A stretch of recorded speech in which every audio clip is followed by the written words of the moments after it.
back once again for another episode of OC Spotlight. The only show that takes a look at the most incredible people doing the most amazing things right here in your own backyard. Many weeks we feature events, incredible things going on that you may or may not know about, and this week's no different. We have with us today, is it Griffin Healy? Did I say that correctly? Sure you did. Sure you did. I think we just gave away what we're talking about here, folks. I'm going to slip into the brogue that my grandmother used to say whenever she felt the urge here. We're talking with the man who runs the Irish, I was going to say Orange County, but it's the Irish Fair, I guess, of Southern California. You guys I'll help you with that. All right. I run the Irish Fair and Music Festival of Southern California. There you go. And it happens to be here in Orange County. Why Orange County, of all things? Just because you live here? Or why isn't it up in L.A.? Why isn't it in San Diego? I don't know. How did we get lucky? Well, there's a lot of answers to that, but there was a decent answer. Well, we only have 20 minutes, so. We were invited to the city of Irvine at the Great Park by Melissa Fox, one of the council members there, who's been going to the Irish Fair for years. And it's a lovely place. It's nice and flat because it was a Marine Corps Air Station. Yeah, right. So we have room to park the several thousand cars we need, and we have room for the people that are going to be there, 10 to 15,000 people. And this is coming up when? It's June 15th and 16th, which coincidentally is Father's Day. So okay. Drag your father out there if you have nothing else to do. Or your local priest, I don't know. One of those. Anyway, there's more fathers than priests. That's probably true. Well, it's a 2-day event, and what will we see if we're privileged enough to go there? There's a lot of things going on at this Irish Fair. It's a thing that's done for the Irish people, the people that are not Irish, who want to be Irish. Which is half the world, it seems like. Yes, it does. They're everywhere. Sure we are. But we have 9 bands set up for the thing with 15 music and dancing areas of the fair. We have St. Patrick's Day parades, which, of course, we don't have on the streets of Los Angeles anymore. No, it's too hard to form and get permits and everything, so why not just do it at a park here? Well, that's what we do. So we have it on the Saturday and the Sunday, so we all see the parade.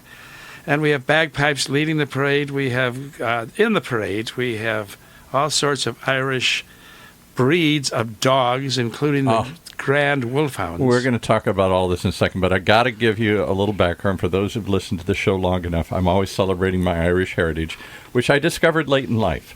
When I was a little boy in suburbia, growing up in the Midwest and later out here, I don't have red hair. I don't have a name that ends with O'Leary or O'Reilly or something, so it didn't seem like I felt that Irish. And I joined Ancestry.com a couple years ago. And lo and behold, the story is this, that my great-grandfather, one of my great-grandfathers, came over during the famine, as many did, which was what, the 1840s? 1840s through 1849, I guess, at the end of it. 1847 was the big year, though. All right, so get this now, folks. So my great-grandfather was born on the boat. They called them coffin ships because they'd pack so many people in that tons of them would die. They'd take a boat that was supposed to hold 30 and they'd put 300 in it. And there was one boat that famously didn't have that kind of death certificate. It was called the Jeannie Johnston.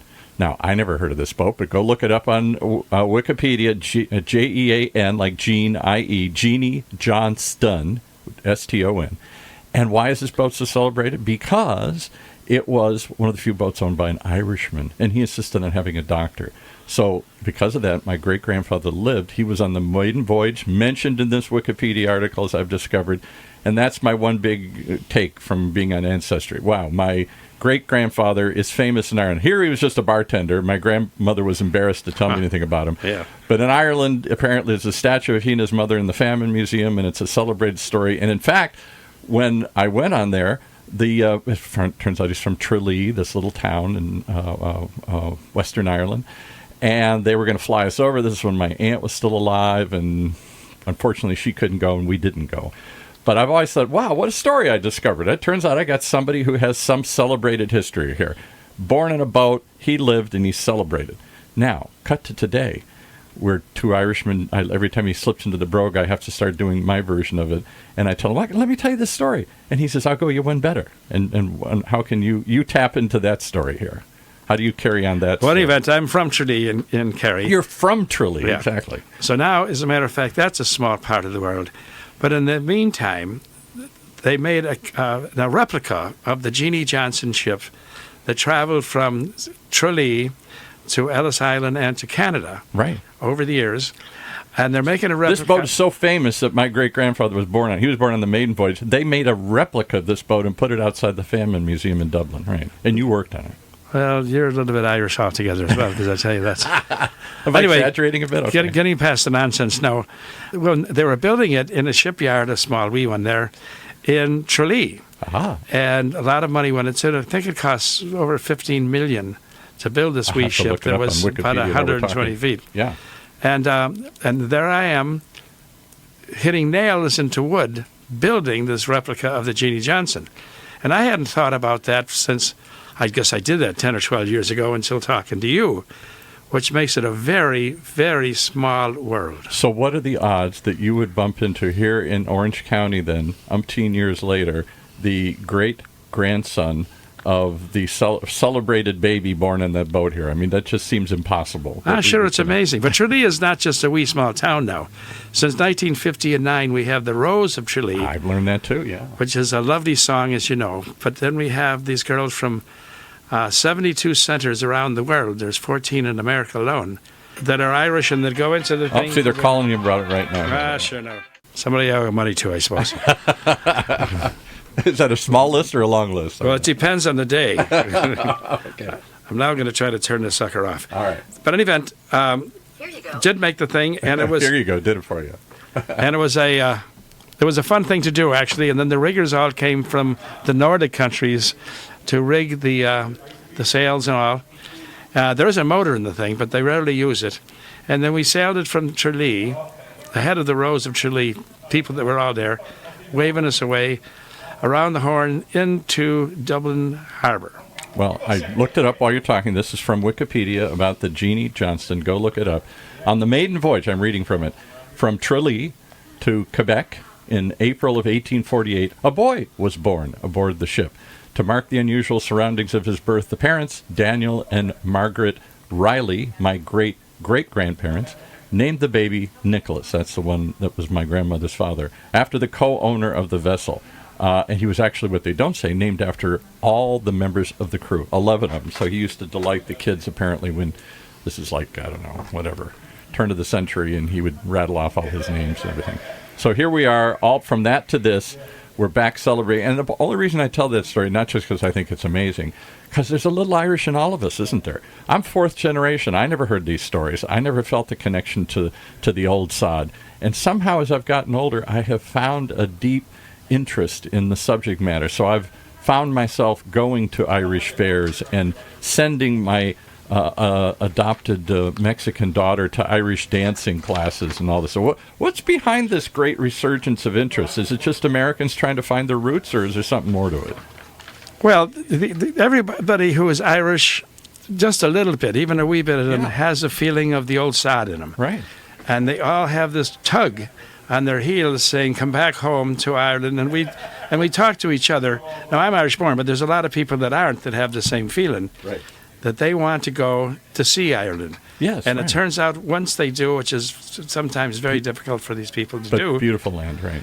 they want to go back again and again and again and again. And so it's lovely. But the people that live there seem to leave Ireland. They leave. That's what I'm saying. They couldn't wait to leave, and yet now somehow 3-4 generations later, we have this longing to go back and learn more. And because of that, that's why I say that the things like the Irish Fair coming up this Father's Day weekend here at the Great Park is an opportunity to connect with it. Because I don't think... Here's what I discovered. The one and only time I went to Ireland, I went with my parents a couple years before they died. They wanted to see it, and I wanted to see it, so we took a grand trip there. Pilgrimage back home. And several things struck me. One, how beautiful it is, clearly, because it rains all the time, so it's green and everything here. But the other thing that struck me is they can rattle off 400 or 500 years of history in the drop of a hat. Oh, it was built in the 1200s, and that's from the 1700s or whatever. I can't name anything in Orange County that's more than 50, 60 years old. We don't have that sense of history. So I think for many of us, there's something missing, and that's why we're trying to reconnect with wherever our ancestors came from here. Well, there's nothing that old in Orange County. Yeah, I mean, it's right. Well, 1776 is the oldest, the mission down there, and that's one. We got one of those. yeah. But- Otherwise, there was oranges here. That's Yeah. why it's called Orange County. So it is a chance to do that and to connect. And I have since now, I can't tell you how amazing it is, but I definitely feel a connection 4 generations later, and I feel connected when I hear Irish music or I see Irish dancing or Irish wolfhounds. Tell us about some of the. I didn't know I thought there were Irish setters. I didn't know there were all these other Irish breeds like the massive wolfhound. Talk about that for a second. Well, it's the largest dog in the world, and it stands on its hind feet about 7 and 7.5 feet high. You know, 7 feet tall, this dog. but Yeah. they're about 3 feet when they're walking on all fours, so they're kind of long. Yeah. But anyway, there are wolfhounds. They were the ones that went after the wolves that were trying to take away their cattle and so on. Yeah. in Ireland. So there's reason biggest for the breed in the breeding. world, right? Yep. And that came from Ireland. Then you've got all these other spaniels and other Oh yeah, sorts of- Kerry dogs, and every county seems to have their own dog. Anyway, they'll all be at the Irish Fair, and they'll be in the parades and so on. You can see them all. You can. And why the parades? What now? I have friends. Well, because we can't have them in Los Angeles. Well, but- That's why we have the But why parades. do the Irish love to parade in Boston? Because in they're all Chicago? policemen. They're all policemen. Policemen love to parade. And they have their own bagpipe bands, which, of course, is Scottish, but they play them at paeans and They do. wakes and weddings. Isn't and there a all that. version of the bagpipe that you put under your arm? Yeah, they're called Ilian pipes. The word That's right. Ilian is elbow. So it's played with the elbow rather than your mouth. See, I've learned a few things here. So you blow the air into the same. It's the same But concept. it's but like the it's certainly a goat's bladder or something, or sheep's bladder or something, isn't it? That they used to make them out of. I mean, how did they build a bag, a rubbery bag? I thought they actually took the bladder or something or stomach out of it. Well, that's lovely to say, I suppose. You know, You didn't know that, all right? well, So we've got this fair coming up. How many people come? Is it a handful, or is this just for the hardcore expats like yourself, or is this something that appeals to a broader swath of people? well, it does. It's a broader the SWAT, as you sure like to call it, of people. There's about 15. Did you like that's the gift of the gift of gab that I was given when I was born. Oh, you sure have that all together. I'm trying to put a word in edgewise here. So now there's 15,000 people that came to the fair last year. Wow. And it's a very popular thing because there's stuff to do for the children, for the elders, and for people that like to drink a lot. We'll get to the drinking last year, but what are the so we got parades, we got dogs, we have dance. I'm assuming since River Dance came out, I mean the whole world wants to dance this strange style where you don't move your hands but you hop up and down like a. Well, that's ancient Irish dancing, and that's what they try to stay with. Except the costumes are lovely and pretty expensive, which we never had in Ireland, and the curly wigs on them. But you'll see all that at the fair. Actually, we have an area there, a stage that'll teach you how to dance if you like. Oh, okay. Teach you how to speak Irish language. Now that was the only thing I've never connected with. I did go to at some Irish fair many years ago. I think it's still up here. The Brothers of St. Patrick's. That's right. Yes. And they actually would do a Gaelic mass or a Celtic mass. Well, now that you mentioned that, we do have an Irish mass. Do you? Yeah, Gaelic, as a matter of fact, is an overall language, like Latin. Yeah. But Irish is the name of our language. One of the There's oldest Scottish languages. Gaelic and Irish Gaelic. Oh, yeah, it goes back To the Dark Ages, pre-Christian yeah. days. Sure, Yeah. of course, yes. And yet, when I heard it, I thought, well, surely it will speak to me. It spoke. It's nothing but strangeness. Very very guttural and well, basically, if I wanted to say thank you to you, I would say Gura Mahagat. Guramagra. Okay. Gura Mahagat. And to toast you, like everyone says cheers in Europe, I guess, Uh-huh. it's slancha. Slancha. Yeah, It I've means seen the that same one. thing, good health, slancha. Now, is the language still supported? I just read something a while ago that it's taught in the public schools. There's a great effort to keep it alive, but truthfully, few speak it. No, it's a dead language, except on the West Coast, of course, around Tralee, and we were talking about Galway and so on. right, But you do have to take it in school to graduate. right. And in order to work for the post office or the government, all that things, There you go. you have to be proficient in Irish. So if you want to get proficient in your native tongue, your mother tongue, then come out to the Irish Fair, and they'll actually have demonstrations or teach you the Irish. We'll teach you how to buy a Guinness anyway. Sure. Well, let's get to that. That's all anybody really wants to know. In our studio here, it started as a joke. I brought in a bottle of Irish whiskey and told everybody how much I love Irish whiskey. Now, not Although you Scottish. haven't shared that yet, I've noticed. To say. We're seeing how it goes. You know, you have to earn this. You got to sing for your supper here. And it's turned into a tradition here at OC Talk Radio. I must have, 6 or 8 bottles now of strange Irish whiskeys that still is what everybody associates with being Irish drinking. And the Irish 7-course meal, as my mother used to say, is a 6-pack and a potato. That's exactly right. But come here. We actually invented whiskey. Whiskey is Irish word. Ishkabaha means it's water of life. That's what I heard. Yeah, exactly. Yeah. Exactly. So there you go. That's why you have it all here. It's got nothing to do with you drinking. It's keeping you alive. It's keeping us alive. And in fact, in the old days, I had a bar for a number of years called Kelly McHugh's here in Southern California. Those who in Mission Viejo was there for 10 years, a long time. And we used to serve lots of Irish whiskey and put all these effort into teaching people about it. And one of the things I learned is that in the early days, not the whiskey, but the Guinness, which we'll talk about next, the Irish beer, that was actually supposed to be good for you. They thought it was actually had health benefits to it. Well, it's true. It does. Only if you don't eat anything else, right? Well, there are people that live on Guinness, sure, because it's got vitamins and iron and all the things you need for life. It's good for you. It's a hell of a lot better than a vegan. I'll tell you that. Don't tell it to my wife, who is a vegan. But all right. There you go. Feed her some Guinness, don't you? So we have. I'm sure we're going to have some tents there with Irish brews and Irish whiskeys and whatnot. What do we get to taste and how does there is of course going to be spirits there. There's also wine for the lovelies from. I'm not talking about the fairies floating around. I don't want those kind of spirits. I mean, you're talking about real spirits, drinking spirits here. Jesus, would you give it a rest? Yeah, spirits are right. So in any event, there'll be tasting for all that sort of thing. We have Guinness is one of our sponsors, is why I'm chatting about them. Naturally. Well, we've got a semi-trailer full of Guinness. Wow. And it has 17 pullers on the side. So everybody's going to get Guinness 17 there. taps. You can get a... That's at the main stage. And then we have 2 other music stages where we have Guinness on draft along with a lager, probably harp. Yeah. And then we have 2 dancing stages as well. And I had to learn when I went to Ireland, I didn't know this, that because Guinness has nitrogen in it, at least in the draft version of it, actually I think they put it in the bottles now too, it will float on top of other beers. So you do what a black and tan, a half and half. You can get the Guinness to float on top of the harp. I never knew that.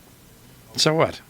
Well, I don't know. All right, so anyways, we're just drinking the beer. Trying to add a little extra knowledge that people can come here's out some more knowledge for you. We have sheep herding at the fair as well. Oh, sheep herding. Yeah, we have, it's a lovely draw, that. Something and it you shows never how see. the collies actually herd the sheep in the hills of Ireland. And it's a very important part of the money that Ireland individuals make by selling their sheep. And the sweaters that they make from it. Yes, sharing the sheep and everything. So you couldn't do it in the rough lands and so on because there's so many hedgerows and everything. So sheep are just put out on fallow land that's mostly peat. So they can eat that stuff. And they can scrounge and eat anything. Yeah, that's right. And now, one of the things, again, not many years ago, going to the Irish Fair, I learned this. My wife's a big dog lover, as am I. We watched the demonstration, which is amazing how these dogs herd the sheep, move them around. The guy whistles and these little commands, and he suddenly moves the herd one way or another, and they have competitions, right? Right.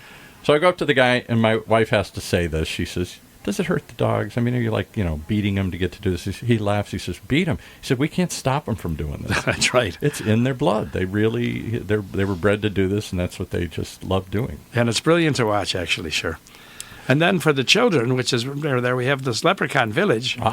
Which has all sorts of stuff for the children to do, little games, little balls to roll around inside. Are the wee people going to be there? They're always there. They're underneath the ground. The fillbugs. Okay. What did you call them? You called them like fur? No. F-I-R, furbolgs, B-O-L-G-S, furbolgs. Furbolgs, okay. And that just means they're under they're well, everywhere. No, that's an ancient tribe of Irish well before the Celts that are there. Okay. Those are the wee people. And they exist to this day. Well, they do, because they were overcome by the Celts and others from Africa, and so they went underground, and that's where they are today.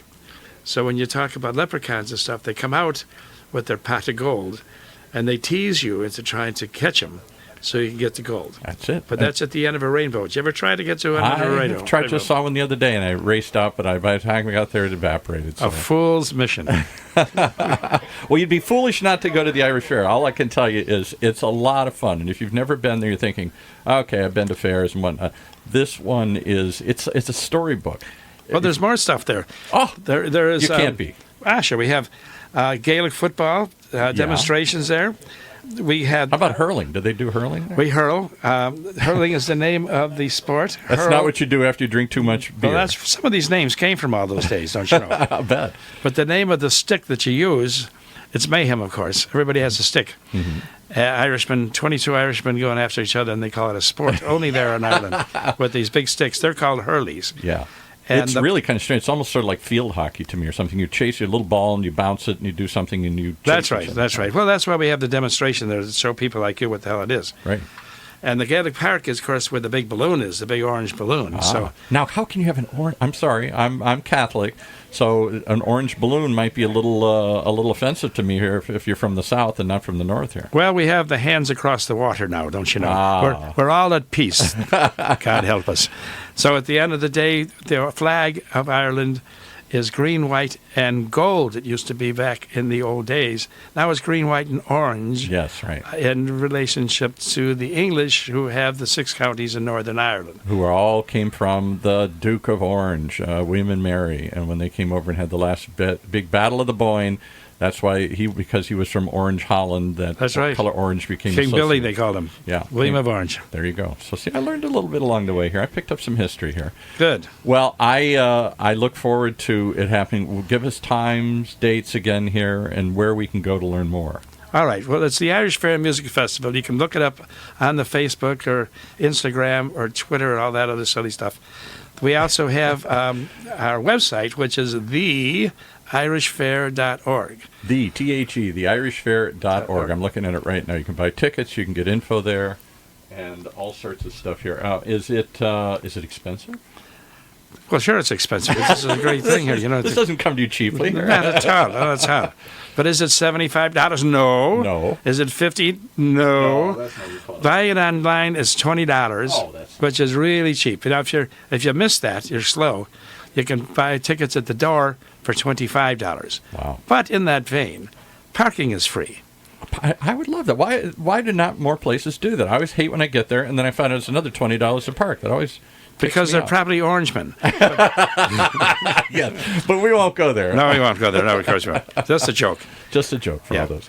All right, so and you're doing something, even good things. I saw something to support the homeless or something in here. What's that? We're all not about? supporting the homeless so much as feeding them. What we're doing now, the second harvest collects cans of food for the hungry at our gate on Sunday mornings at 9:30. And you win what? A little free ticket or something? Well, or- not a free ticket. Jesus, well, let me tell you your own story. You'll be giving away the house, sir. But you get $4 off $4 off for a per couple guy. of cans, and it's a nice thing to do. But you got to be there between 9:30 and 10 to do that. Okay, and good. And then at 10 o'clock on Sunday, we have an Irish Mass we were talking about earlier on. I would love to go. What time is that again? That's at 10 o'clock Sunday morning, and we also have a Protestant service at 10 o'clock in the morning. Why not? In a different area, of course, so we Right. don't fight each other. So with all the people there, they go to Mass and go to the Protestant thing and then go to all the different stages and hear the music. We have tents galore. We have the main tent that seats 1,200 people. The other smaller ones, 600 and 700 people, all under a canvas. So if you're an Irish white fella like me own self, You won't burn in the sun there. in 2 minutes I'm burnt. Me too. All right. I thought it was fun to go to Ireland, and I learned so much about myself and this characteristic, like the love of laughter, the love of talk, the gift of gab, all these things that I just thought came out of nowhere, apparently grew out of that rocky, crazy soil in this little island there. And one of the things that struck me is the bars all closed, at least in those days. This is back in the 80s or 90s. They closed, I think, at like midnight or something. I thought, why so early? Well, they start drinking at like noon or whatever there. So, you know. Well, that's the truth and a non-truth. But anyway, I'll let you like everything. I'll let you live with that. Sure, I will. But let's go back to Tralee for a second. I Yes. want to tell you a wee story of something that's we'll kind end of in fun. Tralee here. Right. Tralee is where? In the western? Tralee is in Kerry. Kerry is the Kingdom of Ireland, and it's that I didn't know. it's on the west coast. It's in North Kerry, and Tralee used to make automobiles. And one of the automobiles, not one, the only automobile they made in Kerry was a company called the Shamrock Mobile. Hard to believe. And so that was around in 1969 and 70, and it went out of business apparently. But there is only one left, and guess where you'll see it? Let me think. Do I At get the- two guesses? I'll give you one. It's the Irish Fair. The Irish Fair. So anyway, the Irish band lineup. If you want to hear this, sure. Oh, yeah, because Irish music, I find a lot of my friends, even who aren't Irish, are drawn to the sound of traditional Irish music. I don't know what makes it so appealing, but there has been for a long time an uptick in interest for traditional music of all kind, particularly Irish music, maybe going with Riverdance and all that stuff. Give us the bands. Who's coming? Well, on the main stage are the Fenians, which have been around for about 25 years in Orange County. They're based on here, and they're Yeah, wonderful. They're I've seen all them over the numerous country. times. They do lovely stuff. The Young Dubliners, which is another group Famous from group. Southern California that does all the work. The Crack in the Stone. Crack, C-R-A-I-C, means party, good times, having fun. okay. So how was the Crack today? The Crack was mighty. The Crack was mighty. Yes, All so right. Crack in the Stone. Sligo Rags, Sligo being a county in Ireland. Yeah. And the Ploughboys, which makes sense, P-L-O-U-G-H boys. Because the original flag of those that tried to in the Great Uprising, where they call it the Time of the Troubles or whatever, didn't it have a plowshare or something? Plough and Stars, it was There called. you go. See, I know these things. Then we have a band called Mary's Lane from Cleveland. We have a group called Killian's Angels, who are from Las Vegas. Naturally. Where else are the Angels but in Las Vegas here? We've got a band we got a one-man band here that calls himself a trio. I have no idea how he's going to pull that off. But he's interesting, so we hired him. Well, Griffin But- Healy, and- I think you're a one-man band here today. How do you put this whole thing on, and how many years you've been doing it? 40 years. This is our 40th anniversary of the Amazing. Irish Fair. We have been in the valleys. We've been at the Santa Anita Racetrack. You've probably been there. That's where I saw it. Yeah, years ago. That's where I went to it. Yeah, a And couple times. before that, we were in the Equestrian Center. Then we moved over to Orange County. We were at the Great Lions Safari.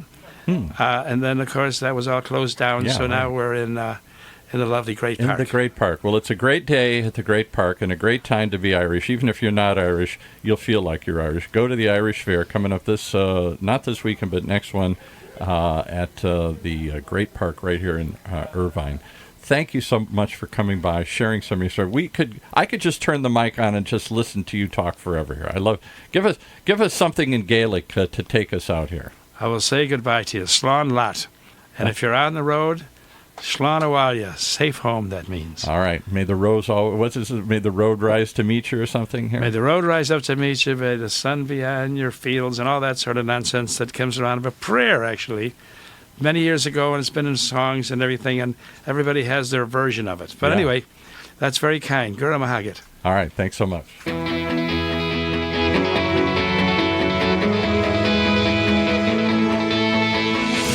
Well, it's been a great day to be an Irishman here on the Orange County's only community radio station, OCTalkRadio.net, where we bring you updates and ideas and information with people like the folks at the Great Irish Fair coming up right here at the Great Park. Don't miss it.